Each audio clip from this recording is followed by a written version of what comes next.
Okay, hello everyone. Today we are starting a chapter on simple machines. It is the last chapter of your syllabus. तो आइए देखते हैं कि simple machines में हम क्या क्या स्टडी करेंगे और किन किन पॉइंट्स के बारे में स्टडी करेंगे और क्या क्या बेसिक डेफिनेशंस और कुछ मशीन्स के इंट्रोडक्शन के बारे में स्टडी करेंगे.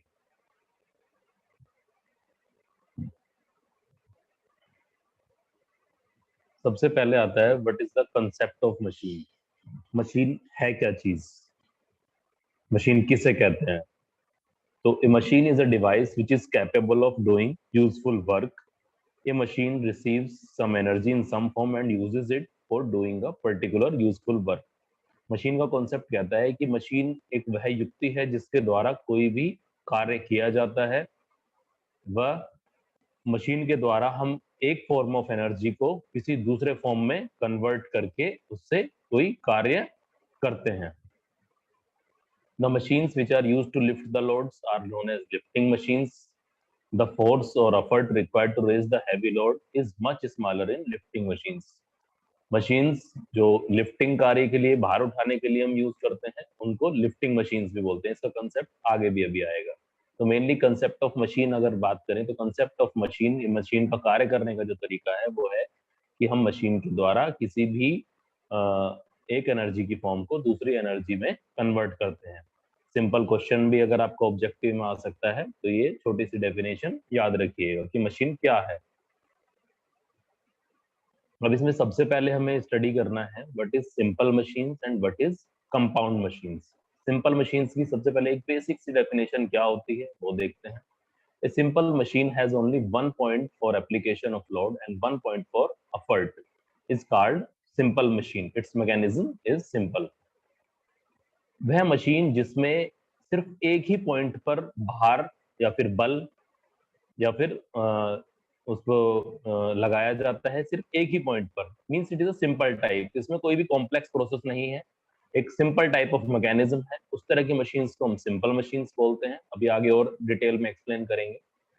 और कंपाउंड मशीन्स जहाँ जो वो मशीन्स जो बहुत सारी सिंपल मशीन्स को कंबाइंड करके बनाई गई हैं, उनमें एक मैकेनिज्म है, मशीन्स है, उनका वर्किंग प्रिंसिपल है और वहां पर लोड या एफर्ट कई जगह पर लग रहा है. अभी लोड एफर्ट क्या होता है उसकी डेफिनेशन भी आगे आएगी. तो सिंपल मशीन्स जहां पर एक ही जगह पर कोई लोड लग रहा है उनको तो हम बोलते हैं सिंपल मशीन्स, और जहां पर मल्टीपल जगह पर कोई लोड या एफर्ट लग रहा है उनको बोलते हैं कंपाउंड मशीन्स. ये देखिए, A simple machine has few or no moving parts. Generally simple machines जितनी भी हैं उनमें या तो बहुत ही कम या कोई भी मूविंग पार्ट्स नहीं होते हैं. Simple machines make work easier. Simple machines कार्य को आसान बनाती है. Simple machine is a device in which effort is applied at one place and work is done at the same other place. Simple machines में effort एक ही जगह पर अप्लाई किया जाता है और कार्य भी किसी एक जगह पर ही किया जाता है. Simple machines are run by manually not by electric power. जितनी भी सिंपल मशीन्स होती हैं वो जनरली मैनुअली ऑपरेट की जाती हैं. इनमें किसी भी तरह की इलेक्ट्रिक या ऑटोमेटिक पावर का इस्तेमाल नहीं किया जाता. अब देखिए इसमें कुछ सिंपल मशीन्स के कुछ एग्जांपल्स आपको दिखाई दे रहे होंगे. जैसे कुल्हाड़ी से लकड़ी काट रहे हैं तो यहाँ पर भी एक लोड और एफर्ट लगाया जा रहा है. एक पुली सिस्टम दिखाया गया है, एक लीवर दिखाया गया है, हथौड़े से कील निकाल रहे हैं. ठीक है, साइकिलिंग है, व्हील एंड एक्सल है, स्क्रू जैक है. तो ये सब सिंपल मशीन्स के टाइप हैं. मतलब यहाँ पर एफर्ट और लोड का एप्लीकेशन सिर्फ एक ही जगह है. इंक्लाइंड प्लेन है, ये भी दिख रहा है. तो यहाँ पर मल्टीपल जगह पर. ये राज यादव स्क्रीन पर ये क्या आप पेन चला रहे हैं?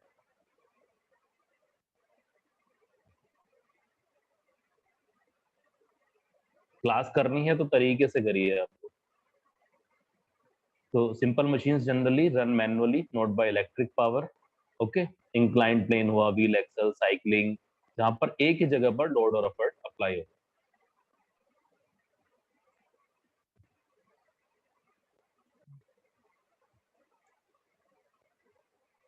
Next is compound machine. What is compound machine? When simple machines can be put together in different ways to make complex machinery. जब बहुत सारे सिंपल मशीन्स को हम कंबाइन करके एक कॉम्प्लेक्स मशीनरी को बनाते हैं तो उस तरह की मशीन्स को कंपाउंड मशीन्स बोला जाता है। If a machine consist of many simple machines it is called combined machines. Compound machines means compound machine is a combination of many simple machines. Such machines are run by electric और mechanical power. इस तरह की machines को run करने के लिए हमें electric और मैकेनिकल पावर की आवश्यकता होती है। Such machines work at higher speed. इन मशीन्स के द्वारा कार्य को बहुत ही तेज गति के साथ किया जा सकता है। Using compound machines more work is done at less effort. Compound machines का यूज करके हम ज्यादा कार्य कम बल लगाकर कर सकते हैं। इसके कुछ एग्जांपल्स हैं। इसमें तो जितने भी आपके मशीनरी सिस्टम आप देखते हैं कंपाउंड मशीन्स में वो सभी कवर हो जाएगा, बट कुछ बेसिक एग्जांपल्स यहाँ पर डाले गए हैं, like scooter, lathe, crane, grinding machine और एक्सेट्रा। जितने भी मशीनरी सिस्टम है सभी कंपाउंड मशीन्स में आते हैं। कुछ बेसिक एग्जांपल्स यहाँ पर आप देख सकते हैं। सिंपल मशीन्स में एक सिंपल लीवर सिस्टम या balance, inclined plane, wedge, pulley, wheel and axle, screw. Compound machines में wheelbarrow, pencil sharpener, wedges, crane, bulldozer, clippers, escalators, automated escalators. Now what is a lifting machine? Lifting machine क्या होता है? Lifting machine is a device in which heavy load can be lifted by less effort. जब हम कोई बहुत ही भारी load को कम बल लगाकर खींच सकें या उठा सकें, तो उस तरह के अरेंजमेंट को बोलते हैं लिफ्टिंग मशीन। इसके बेसिक एग्जांपल्स क्या क्या हैं? Simple pulley, simple screw Jack.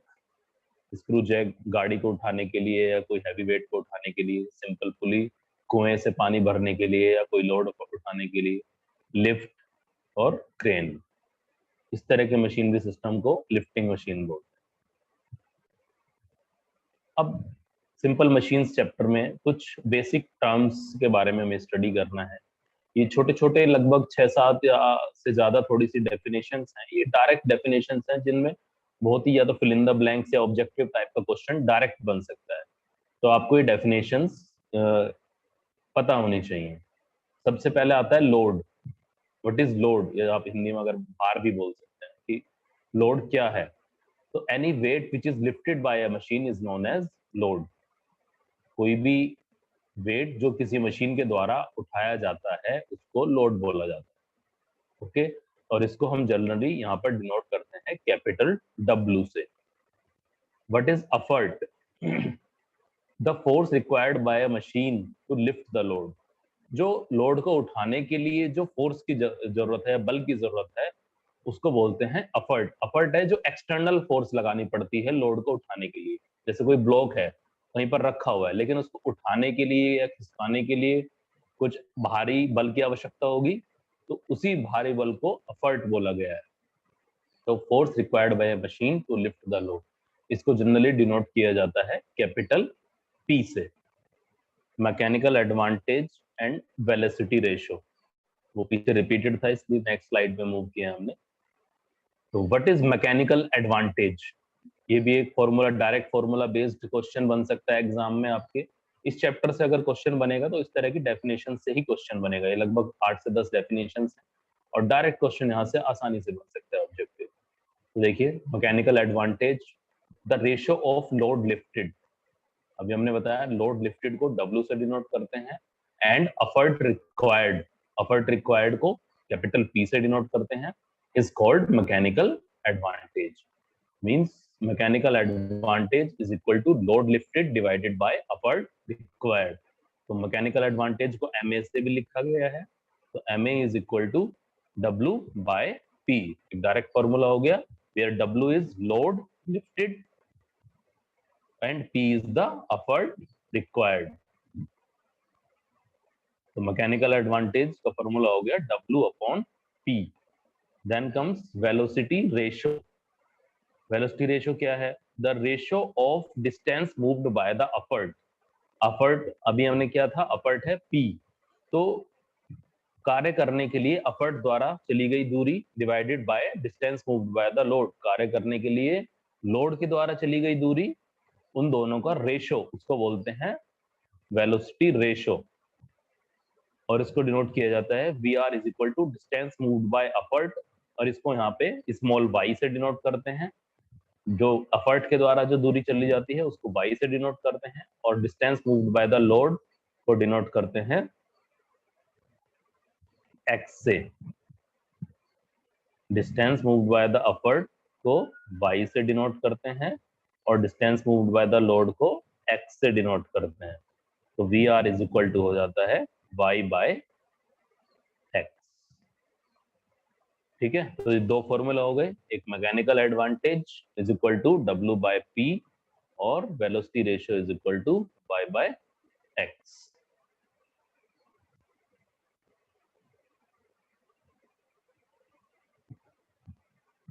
चलिए we go to the next slide. Okay, next is input. Input क्या होता है? इनपुट की अगर डेफिनेशन की बात करें तो it is the product of effort multiply by distance moved by the effort. तो इनपुट होता है एफर्ट। एफर्ट हमने किससे डिनोट करते हैं?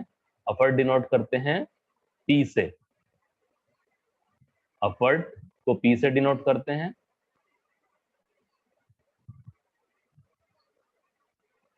एफर्ट को पी से डिनोट करते हैं, ये कैपिटल पी होगा, ठीक है। और multiply by distance moved by effort. Distance moved by effort अभी पिछली स्लाइड में देखा है, वाई से डिनोट करते हैं। और इसको कहा जाता है, साथ में ये भी कह सकते हैं, it is the work done on the machine, मतलब मशीन पर जो कार्य किया गया, मशीन के ऊपर जो कार्य किया गया, या उसको इनपुट जो दिया गया उसको बोलते हैं इनपुट।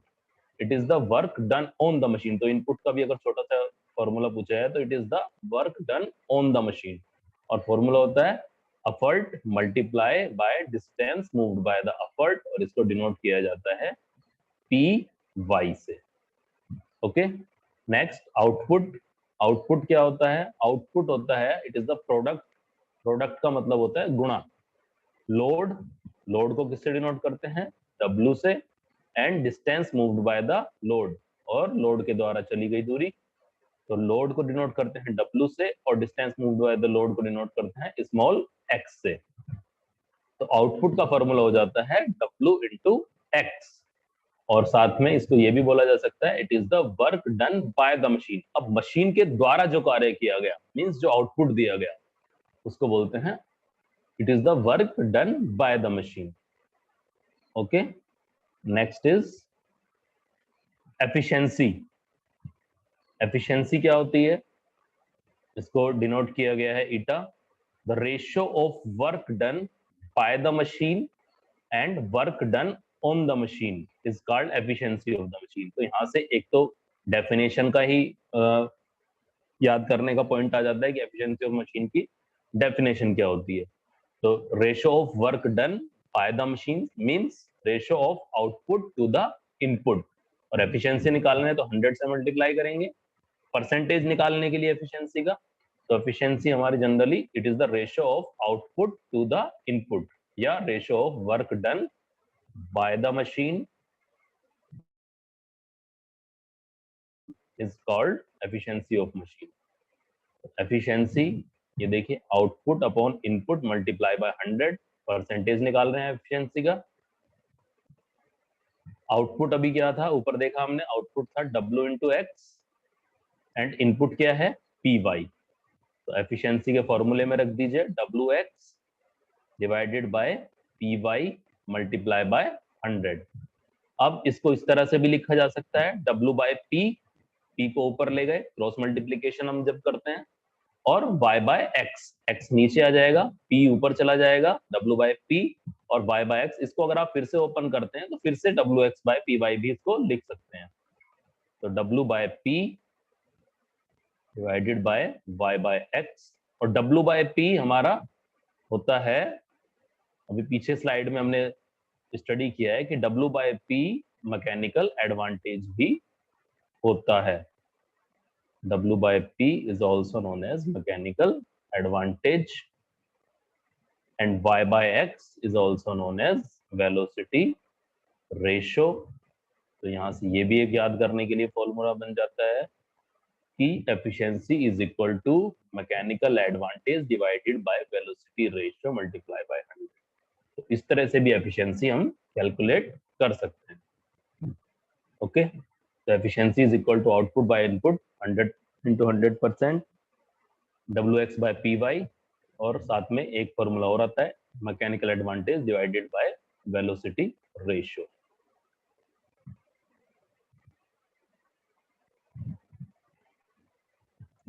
अब यहीं पे एक कंसेप्ट आता है आइडियल मशीन।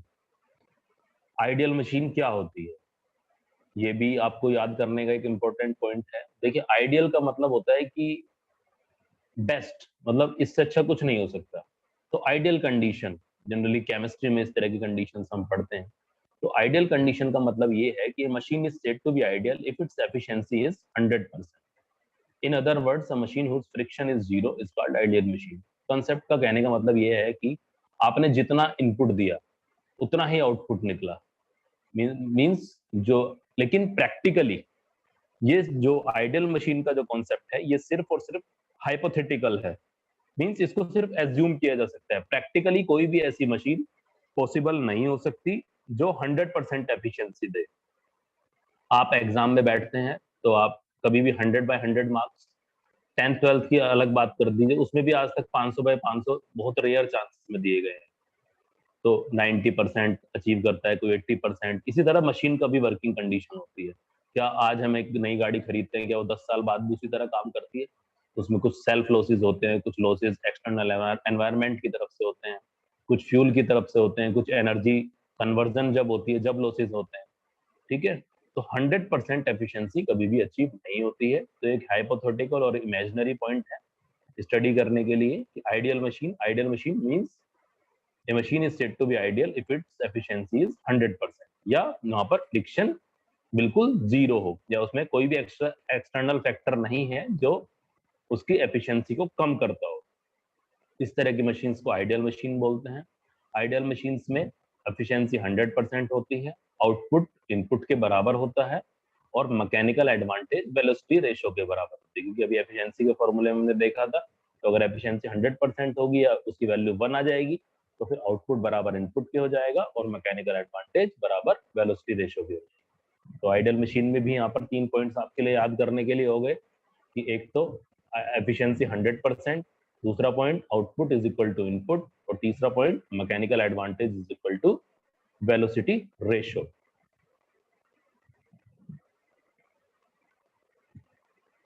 अब यहाँ पर एक पॉइंट नया आता है, what is reversible machines. Reversible machines क्या होती हैं और नॉन रिवर्सिबल मशीन्स क्या होती हैं, या नॉन रिवर्सिबल मशीन्स को सेल्फ लॉकिंग मशीन भी हम बोलते हैं। Reversible machine, if a machine is capable of doing some work in the reverse direction after the effort is removed, is called reversible machine. कुछ इस तरह की मशीनें होती हैं सिस्टम में या जनरल जो यूज में है, उन पर जब कोई एफर्ट लगाया जाता है तो वो मतलब एफर्ट लगाया, लेकिन जब तो काम करेगी ही मशीन, लेकिन एफर्ट हटाने के बाद भी रिवर्स डायरेक्शन में भी वो मशीन कार्य करेगी। ठीक है, जब हम एफर्ट लगाएंगे जब तो मशीन कार्य करेगी ही, मतलब जब हम इनपुट दे रहे हैं जब तो मशीन कार्य करेगी ही, लेकिन उसके रिवर्स मोशन में भी, जैसे लेथ में रेसिप्रोकेटिंग मोशन होता है, एक साइड में मूव करता है कटिंग के लिए और दूसरा भी साइड में भी, तो इस कोई ऐसी कंडीशन जब फॉरवर्ड मोशन में भी कटिंग हो और रिवर्स मोशन में भी कटिंग हो या ऑपरेशन हो, उस तरह की मशीन्स को हम रिवर्सिबल मशीन बोलते हैं। तो यहाँ पर लिखा गया है, if A machine is capable of doing work in the reverse direction after the effort is removed, मतलब हम रिवर्स डायरेक्शन में जब एफर्ट नहीं भी अप्लाई कर रहे हैं वहां पर भी मशीन कार्य कर रही है, इस तरह की मशीन्स को रिवर्सिबल मशीन्स बोलते हैं। रिवर्सिबल मशीन्स के लिए efficiency greater than equal to 50% होगी, मतलब मिनिमम 50% से ज्यादा ही इस तरह की मशीन्स की एफिशिएंसी होती है। ये भी एक डेफिनेशन हो गई आप लोगों के लिए कि व्हाट इज रिवर्सिबल मशीन। तो जहां पर रिवर्सिबल डायरेक्शन में भी मशीन कार्य करे उस तरह की मशीन्स को reversible machine. Then what is non reversible या self locking machines. If a machine is not capable of doing some work in the reverse direction after the effort is removed, is called non-reversible or self-locking machine. इसका क्या मतलब होता है? इसका मतलब होता है कि जब हम एफर्ट अप्लाई कर रहे हैं जब तो मशीन कार्य करेगी ही, लेकिन एफर्ट रिमूव करने के बाद रिवर्स डायरेक्शन में मशीन कोई भी कार्य नहीं करेगी। तो इस तरह की मशीन को नॉन रिवर्सिबल या फिर सेल्फ लॉकिंग मशीन भी कहा जाता है। जनरली नॉन रिवर्सिबल मशीन के लिए एफिशिएंसी 50% से कम होगी। एक एग्जांपल दिया हुआ है, a car resting on a screw jack does not come down on the floor after the removal of the effort, it is an example of non reversible machine. देखिए जैसे स्क्रू जैक पे हमने car को lift किया हुआ है कोई repairing के लिए, तो जब हम एफर्ट लगा रहे हैं कार को उठाने के लिए एफर्ट लगा रहे हैं, लेकिन आप एफर्ट हटा भी देंगे तो कार स्क्रू जैक पे रुकी रहेगी। ऐसा नहीं कि एफर्ट हटाने के बाद कार नीचे आ जाएगी, क्योंकि वहां पर लॉकिंग कर दी जाती है, लॉक हो जाता है system. So it is example of non reversible और सेल्फ लॉकिंग मशीन। तो रिवर्सिबल मशीन और नॉन रिवर्सिबल मशीन का एक कंसेप्ट है। अभी हम इसमें एक छोटा सा प्रूफ भी देखेंगे।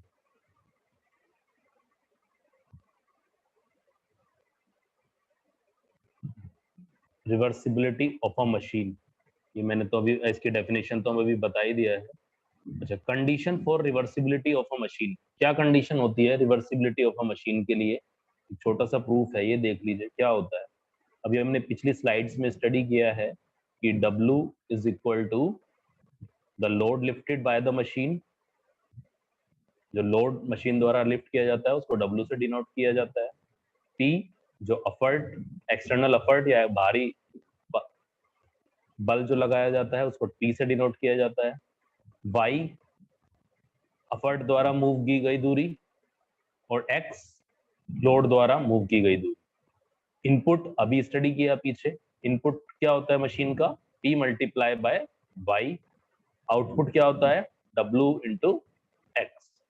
तो रिवर्सिबिलिटी ऑफ अ मशीन में मशीन फ्रिक्शन, जनरली हम जब किसी कंपोनेंट का कैलकुलेट करते हैं कि उसने कितना कार्य किया, तो ये मशीन रिवर्सिबल कंडीशन में भी काम कर रही है, तो यहाँ पर मशीन फ्रिक्शन का कॉन्सेप्ट आता है। तो मशीन फ्रिक्शन होता है वो इनपुट माइनस आउटपुट होता है। नहीं तो जनरली हम जब कोई वर्क डन निकालते हैं तो आउटपुट माइनस इनपुट निकालते हैं, लेकिन ये रिवर्सिबल कंडीशन में भी कार्य कर रही है, तो यहाँ पर इनपुट की वैल्यू ज्यादा हो जाएगी। तो इनपुट माइनस आउटपुट निकालेंगे तो input is P multiply by Y into W multiply by X, means PY minus WX। आगे देखते हैं यहां से क्या कैलकुलेट कर पाएंगे।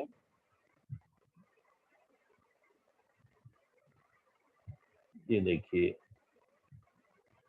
ये मशीन फ्रिक्शन तक कैलकुलेट हो गया था, PY माइनस WX। अब for a machine to be reverse, means कोई मशीन रिवर्सिबल होने के लिए ये कंडीशन होती है कि उसका आउटपुट जो है मशीन का वो ग्रेटर देन हो मशीन फ्रिक्शन से। Okay,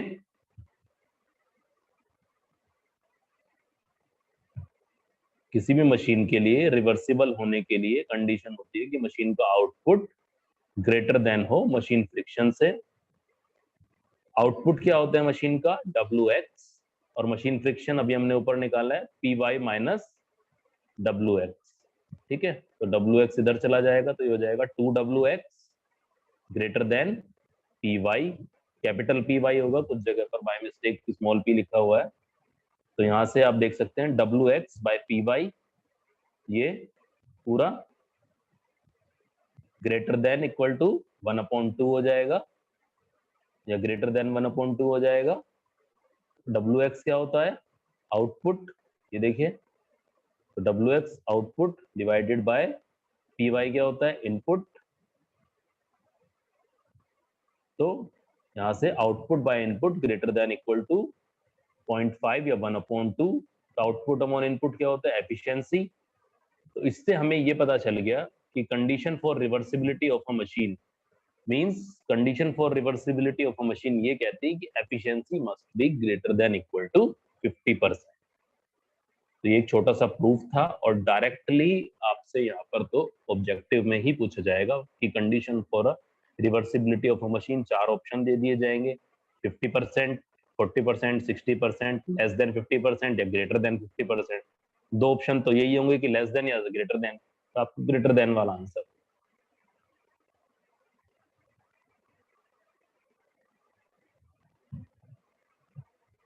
now next is law of machine. Law of machine क्या होता है भाई? मशीन का नियम भी बोलते हैं हिंदी में। देखिए यहाँ पर सबसे पहले यहाँ पर देखने की जरूरत है कि एक ग्राफ प्लॉट किया गया है, एक्स और वाई। एक्स एक्सिस पर शो किया गया है लोड और वाई एक्सिस पर शो किया गया है एफर्ट।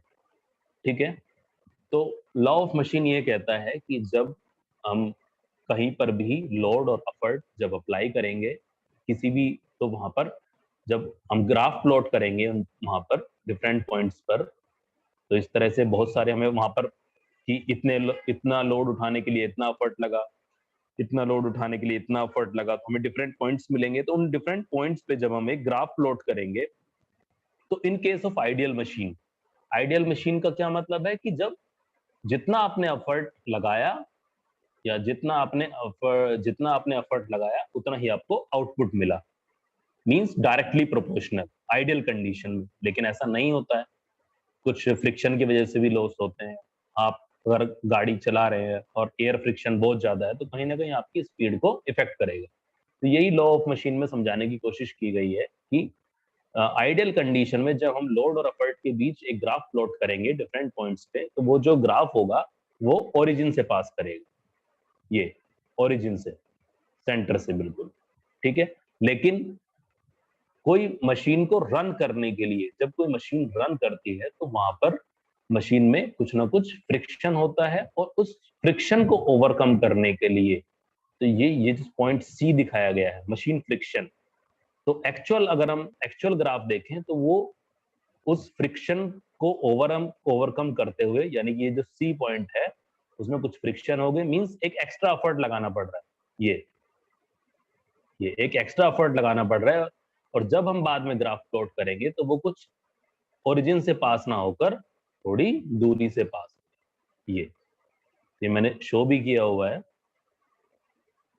तो आइडियल मशीन के लिए जो अगर हम इक्वेशन लिखें, आइडियल मशीन के लिए जो इक्वेशन आती है वो आती है P is equal to M W. P यहाँ पर अपवर्ट है और W लोड है, ठीक है। तो एक्चुअल मशीन में कार्य करने के लिए हमें यहाँ पर एक C को इंक्लूड करना पड़ रहा है,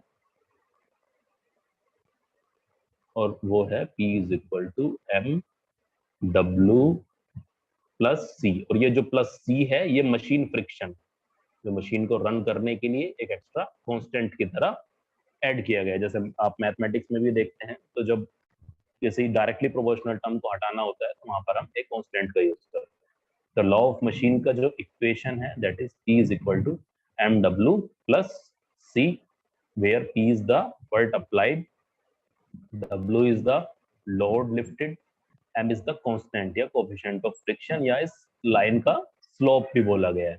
ये जो लाइन है इसका स्लोप है, और C जो है दैट इज कांस्टेंट है, इसको मशीन फ्रिक्शन है। ओके, तो इस ग्राफ से क्या क्या ऑब्जर्वेशन हमें हमारे सामने आई। On a machine if W is equal to zero, एक कोई मशीन है अगर वहां पर W is equal to zero है, मींस लोड जीरो है, तो effort C is required to run the machine, hence effort is required to overcome machine friction। अगर W जीरो है तो मशीन फ्रिक्शन होगा, और effort जो C है वो मशीन फ्रिक्शन को ओवरकम करने के लिए यूज होगा। If line AB crosses XX axis without effort, some load can be lifted which is impossible, hence AB never crosses XX axis। Second point ये कहता है कि लाइन AB जो है, ये जो ग्राफ हमने बनाया है, ये कभी भी एक्स एक्सिस को क्रॉस नहीं करेगी, क्योंकि बिना एफर्ट के कोई भी, इसका कहने का मतलब ये है कि हम बिना एफर्ट के कोई भी लोड को लिफ्ट नहीं कर सकते हैं। If line AB passes through origin, no effort is required to balance friction, such a graph is for ideal machine। अगर ये लाइन ओरिजिन से पास करती है तो यहाँ पर कोई भी एक्स्ट्रा एफर्ट मशीन को बैलेंस करने के लिए नहीं चाहिए, क्योंकि आइडियल कंडीशन में कोई भी फ्रिक्शन नहीं होता है, और ये कंडीशन होती है आइडियल मशीन की। ठीक है, तो ये है लॉ ऑफ मशीन का कॉन्सेप्ट। इसमें एक पॉइंट और मैं बताता हूँ, ये पूरा रिपीट है।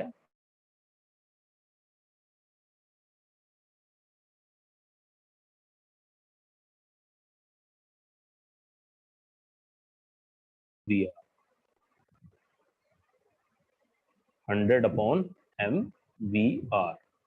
ठीक है, ये लॉ ऑफ मशीन का ही एक कॉन्सेप्ट है। बाकी तो ऊपर जो है पूरा मैंने अभी रिपीट किया है।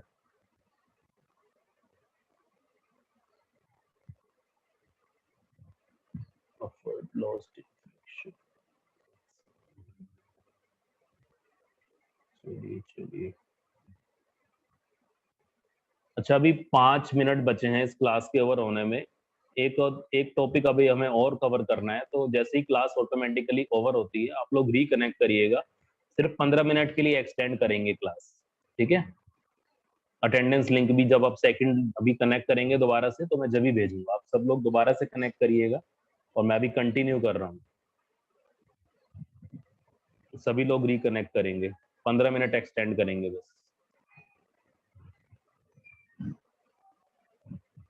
आइडियल मशीन का कॉन्सेप्ट हम अभी कर ही चुके हैं। एफर्ट लॉस्ट इन फ्रिक्शन अभी नेक्स्ट स्लाइड में कवर करेंगे। पहले देख लेते हैं what is maximum mechanical advantage. Maximum mechanical advantage क्या है? मैकेनिकल एडवांटेज हमने अभी स्टडी किया था। मैकेनिकल एडवांटेज क्या होता है? Mechanical advantage is W/P, load upon effort. ठीक है, अब यहाँ पर हम निकाल रहे हैं मैक्सिमम मैकेनिकल एडवांटेज। ये छोटे छोटे फॉर्मूलाज हैं जो डायरेक्टली आपके एग्जाम में आने वाले हैं। तो ये स्लाइड भी मैं आपको पूरी भेज दूंगा, तो आप लोग अपने छोटे नोट्स भी बना सकते हैं। जरूर नहीं है कि जो आपको ऑब्जेक्टिव क्वेश्चन सेंड किए जाए उनमें ये क्वेश्चंस कवर हो, आपको छोटे छोटे हर चैप्टर से नोट्स बनाने की जरूरत पड़ेगी। तो लॉ ऑफ मशीन के अकॉर्डिंग अभी हमने P क्या कैलकुलेट किया है? P is equal to MW plus C। तो अभी ऊपर से मैकेनिकल एडवांटेज का फॉर्मूला देखिए, W तो यही हो गया सेम, ठीक है, और MW प्लस P हमने ये P की जगह यहाँ पर MW प्लस C लिख दिया। ठीक है, ऊपर और नीचे W से डिवाइड कर दीजिए, तो ये आ जाएगा 1/m प्लस C/W। C/W को यहाँ पर नेग्लेक्ट कर दीजिए, तो मैक्सिमम मैकेनिकल एडवांटेज का फॉर्मूला आ गया 1/m। ठीक है, maximum mechanical advantage is 1/m। अब यहाँ पे मैक्सिमम एफिशिएंसी अगर हम कैलकुलेट करें, व्हाट इज मैक्सिमम एफिशिएंसी, तो देखिए अभी मैकेनिकल एडवांटेज हमने कैलकुलेट किया है W/P। तो फ्रॉम लॉ ऑफ मशीन अभी हमने कैलकुलेट किया है P is equal to MW plus C, and efficiency का फॉर्मूला है M mechanical advantage divided by velocity ratio. देखिए अब efficiency is equal to mechanical advantage अभी ऊपर निकाला है हमने, मैक्सिमम कितना है 1/m। तो M मैकेनिकल एडवांटेज रख दिया 1/m divided by velocity ratio. ठीक है, तो mechanical advantage equal to mechanical advantage max is equal to 1/m। तो यहाँ पे ये आ गया maximum efficiency is equal to 1/mVr। अभी जो पीछे वाली स्लाइड में मैंने दिखाया था मैक्सिमम एफिशिएंसी, तो वो यही चीज है 1/mVr। वहां पर 100 लिखा हुआ था क्योंकि परसेंटेज निकाल रहे थे। अगर परसेंटेज नहीं निकालेंगे तो 100 का मल्टीप्लीकेशन करने की जरूरत नहीं है। तो मैक्सिमम मैकेनिकल एडवांटेज को डिनोट करते हैं 1/m, और मैक्सिमम एफिशिएंसी को डिनोट करते हैं 1/mVr, where Vr is the velocity ratio.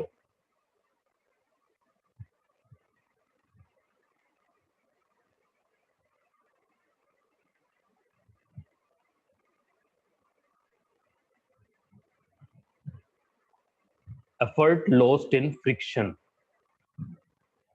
Effort lost in friction क्या है? ये छोटा सा टर्म यहाँ पर हमें फाइंड आउट करना है। अभी 1 मिनट बचा है, सभी लोग रिकनेक्ट करिएगा। जस्ट जैसे ही ओवर होता है मीटिंग, उसी में अटेंडेंस लिंक में शेयर करूंगा।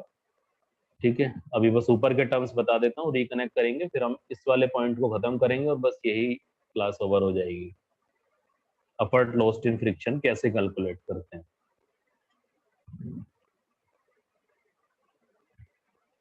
तो इसमें देखिए सबसे पहले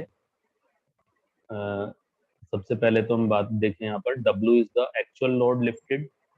जो एक्चुअल लोड लिफ्ट करने के लिए उसको W से डिनोट किया गया है। WI इज द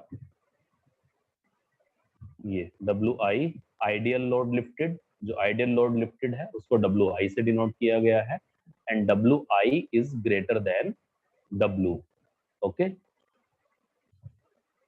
P क्या है? Actual effort required to lift the load. Load को लिफ्ट करने के लिए जो एक्चुअल एफर्ट है उसको P से डिनोट किया है। PI ideal effort required to lift the load, जो आइडियल एफर्ट है लोड को लिफ्ट करने के लिए। Okay. Then LP loss of effort due to friction. देखिए loss of effort due to friction क्या होता है, ये ओवर होने वाला है, रिकनेक्ट, सभी लोग रिकनेक्ट कर लीजिए।